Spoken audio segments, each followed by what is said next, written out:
None of us like difficulties. If we had a choice, we wouldn't go through them. But those challenges not only prepared you for your future, but now you have a history with God. When you're in a tough time, you don't see a way out. Instead of being discouraged, negative, you can go back and remember how God turned your health around.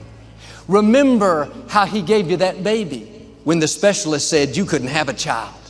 Remember how He brought you out of that trouble that you got yourself in. When you remember how God has protected you, promoted you, healed you, restored you, faith will rise in your heart. Instead of thinking, I'll never get out of this problem, you'll know God did it for me once, He'll do it for me again. He made a way in the past, I know He's going to make a way in the future.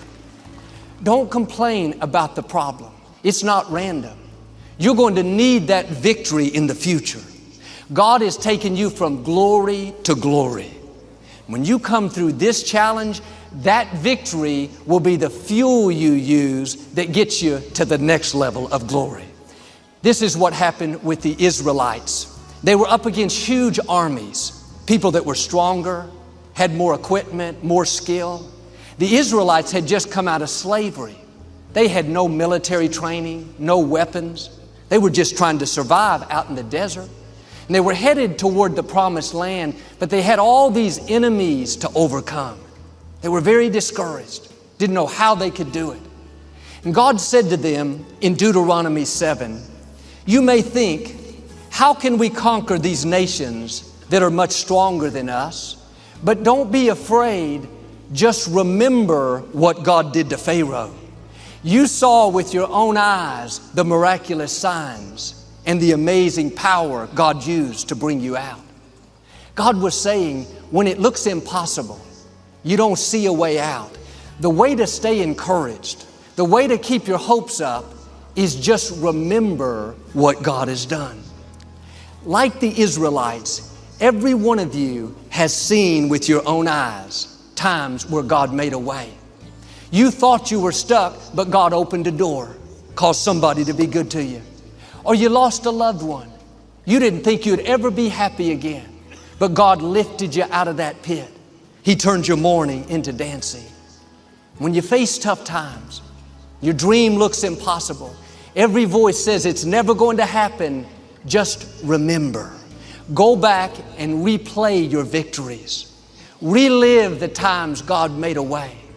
Remember how He put you at the right place and you met that person and fell in love. Remember how He spared your life from that accident. Remember how the medical report said you shouldn't be here, but here you are alive, strong and healthy.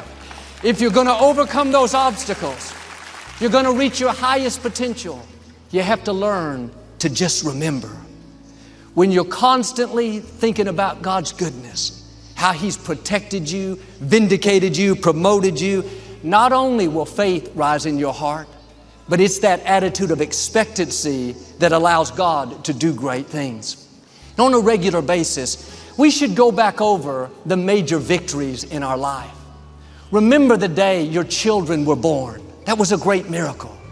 Remember how God gave you that job, how He protected you, how you met the right person. Develop this habit of remembering what God has done. I remember in my early 20s, walking into a jewelry store to buy a battery for my watch, minding my own business, and out walked the most beautiful girl I'd ever seen. It was Victoria. We ended up dating for a year and a half, and she couldn't keep her hands off of me, so we got married. At least that's the way I remember it, but I recognize that wasn't a coincidence. That wasn't a lucky break. That was God directing my steps, putting me at the right place at the right time. When I think about that, it reminds me how God is in control of my life. If He was directing my steps back then, I know He's directing my steps right now.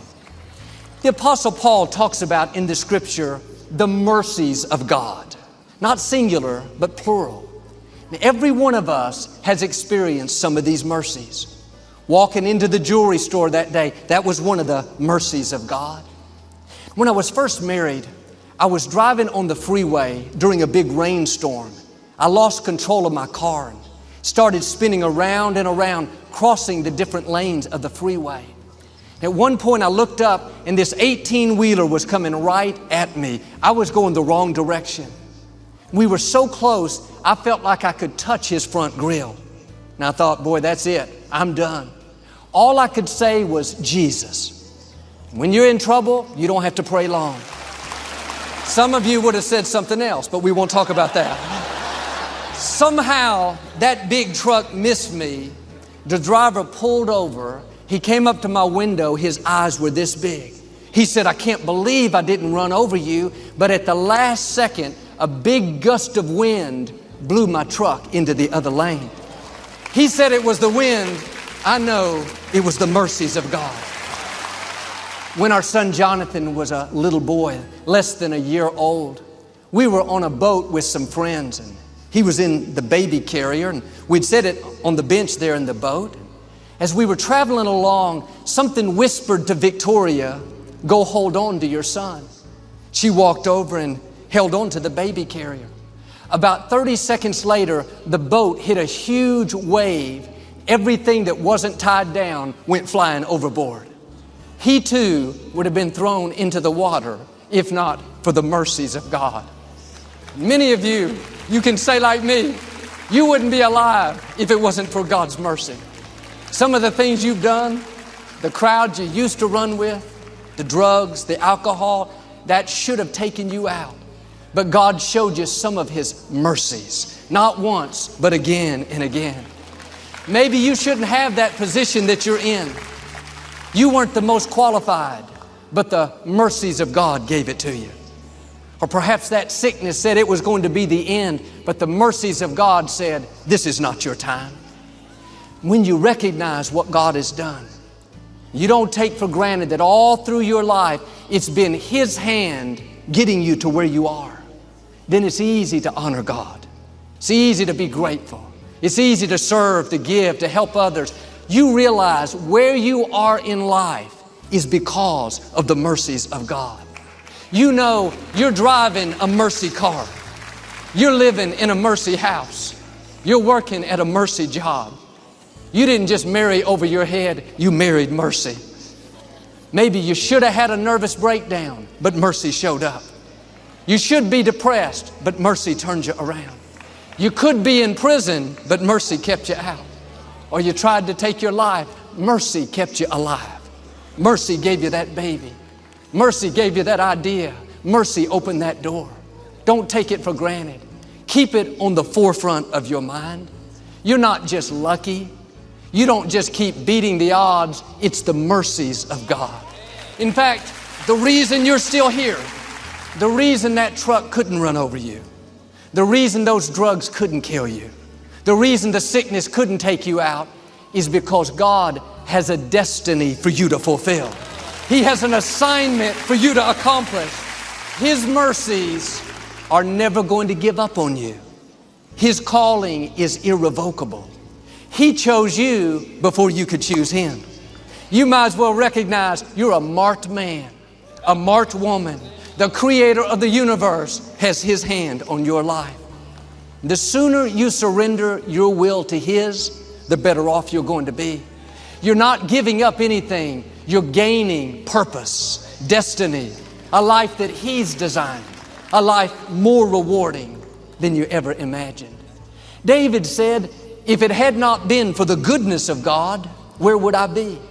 He was saying, in effect, if God had not shown me some of these mercies, I wouldn't have defeated Goliath. I wouldn't have been able to outlast King Saul trying to kill me in the desert without the mercies of God. Or I wouldn't have been restored after my mistake with Bathsheba without God's mercy. A young man told me how he's had a serious drug problem for many years.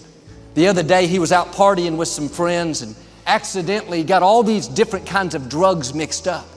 He took so many that his friends began to panic. They thought for sure he would pass out and have convulsions.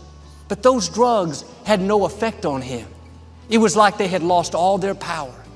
He said, Joel, I came to church today because I'm one lucky guy. I told him what I'm telling you. It's a lot more than luck. It's the mercies of God. Psalm 129 says, from my earliest youth, my enemies have persecuted me, but they have never been able to finish me off.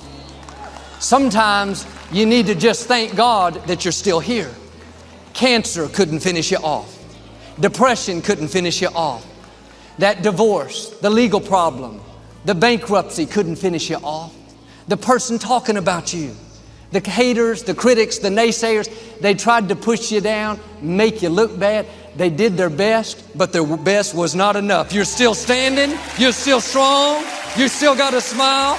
They couldn't finish you off. You got knocked down, but you got back up again. You had a setback, a breakup, but you're still in the game. You went through a loss, but you didn't get bitter. You kept moving forward. That setback could not finish you off. My father, when he was a little boy, fell into a large fire.